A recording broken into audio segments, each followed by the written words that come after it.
வணக்கம். இந்த வீடியோவில் தக்காளி ரசம் அல்லது சூப், நம்ம என்ன பேர் வேணால் வச்சுக்கலாம், எப்படி பண்ணுறதுன்னு பார்க்கலாம்.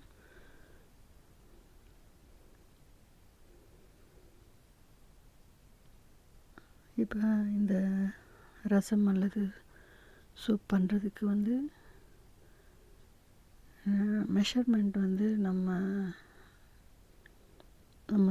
நம்மளுக்கு தேவைக்கு ஏற்ப தண்ணி. இப்போ நம்மளுக்கு 1 லிட்டர் ரசம் வேணும்னா அதுக்கு தகுந்த பருப்பு, தக்காளி இதெல்லாமே நம்ம சேர்த்துக்கணும். அது எப்படி, அதாவது தின்னாக வேணுமா திக்காக வேணுமாங்கிறது நம்ம டிசைட் பண்ணிக்கணும்.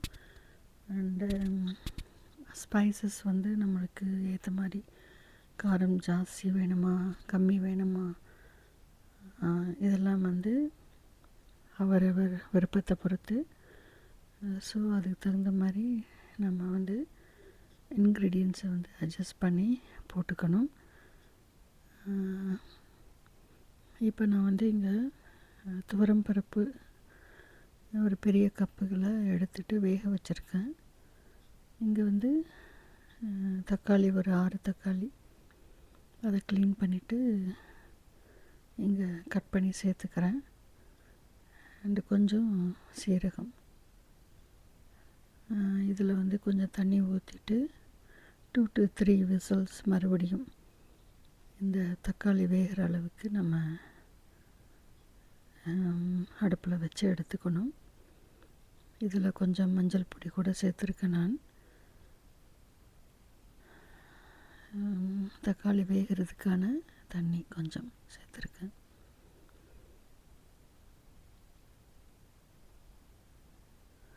இங்கே மிளகு இப்போ நான் எடுத்திருக்கிற குவான்டிட்டி, அந்த பருப்பு அந்த தக்காளிக்கு காரம் ஜாஸ்தி வேணால் இன்னும் ஒரு டேபிள் ஸ்பூன் சேர்த்துக்கலாம். நான் இங்கே ஒரு 1.5 டேபிள் ஸ்பூன் எடுத்திருக்கேன். அப்புறம் கொஞ்சம் ரோஸ்டட் தனியா, அது ரெண்டுமே பொடி பண்ணி வச்சுருக்கேன். இப்போ இந்த குக்கரில் 3 விசில் முடிஞ்சு தக்காளி நல்லா வெந்துடுச்சு. ஸோ இதை இறக்கி வச்சுருக்கேன். நான்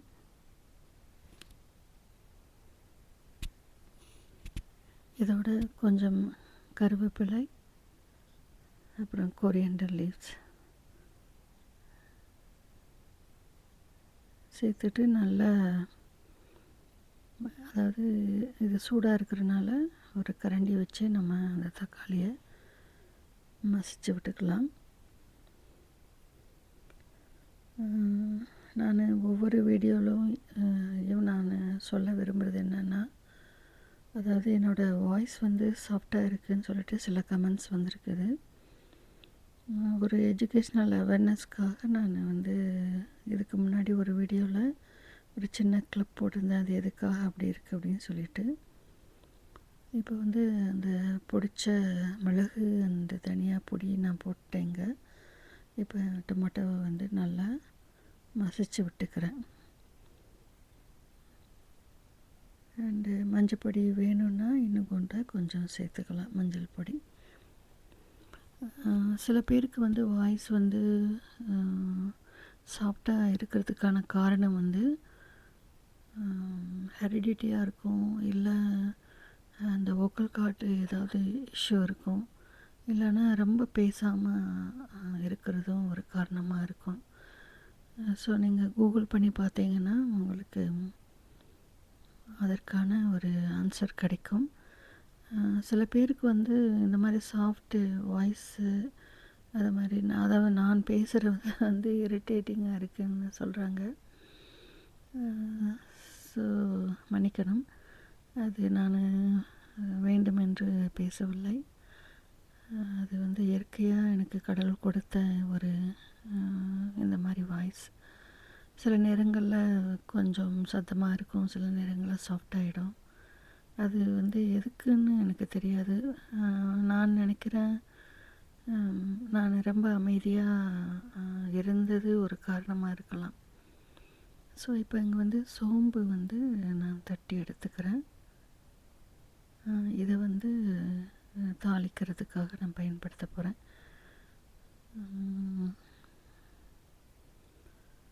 ஸோ இதெல்லாமே தான் காரணமாக இருக்கும். பேசாமல் இருக்கிறது, இல்லை heredity issue, vocal cord problem, இது மாதிரி பலவிதமான பிரச்சனைகள்னால இந்த வாய்ஸ் வந்து சாஃப்டாக இருக்கிறதுக்கு ஒரு காரணமாக அமைஞ்சிடுது. யாருமே வேணும்னு சொல்லிட்டு ரொம்ப மெதுவாகவோ இல்லை பயந்துக்கிட்டோ வந்து பேச மாட்டாங்க. அப்படி பயப்படுறதா இருந்தால் முதல்ல வீடியோவில் பேசவே மாட்டாங்க. ஒரு மியூசிக்கை போட்டுட்டு பேசாமல் இருப்பாங்க. எனக்கு வந்து பயம் கிடையாது. என்னோடய வாய்ஸ் வந்து நேச்சுரலாகவே அப்படி தான். இப்போ இது வந்து பட்டரை மெல்ட் பண்ணிவிட்டு இந்த பெருஞ்சீரகம் வந்து நல்லா கொஞ்சம் தட்டி போட்டிருக்கேன். அப்போ அந்த தட்டி போடுறதுனால நல்ல ஒரு வாசனை கிடைக்கும். ஸோ இதுதான். வேணும்னா ட்ரை சில்லிஸ் 1-2 நம்ம சேர்த்துக்கலாம். நான் வந்து இங்கே சேர்க்கலை. ஸோ இதுதான் தாளிப்பு. இதை வந்து நான் ஏற்கனவே ரசம் வந்து கொதிக்க வச்சுருக்கேன். அதை வந்து இதோட சேர்த்துக்க போகிறேன். அண்டு இதை நான் கொஞ்சம் தண்ணியாக தான் வச்சுருக்கேன்.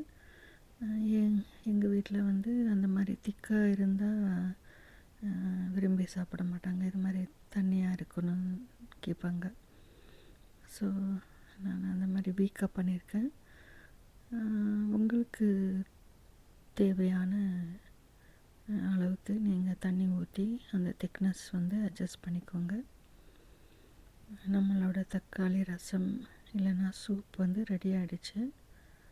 இப்போ வந்து நம்ம கடைசியில் சர்வ் பண்ணும்போது கொஞ்சம் எலுமிச்சம் சாறு, தேவைன்னா கொஞ்சம் பட்டர் போட்டுட்டு சூப்பாக நம்ம சர்வ் பண்ணிக்கலாம்.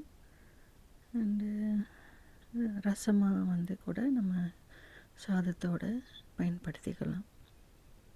ஸோ இந்த வீடியோ பிடிச்சிருந்ததுன்னா ஷேர் பண்ணுங்கள், லைக் பண்ணுங்கள், அண்டு சப்ஸ்கிரைப் பண்ணிக்கோங்க. வீடியோ பார்த்த எல்லோருக்குமே நன்றி, வணக்கம்.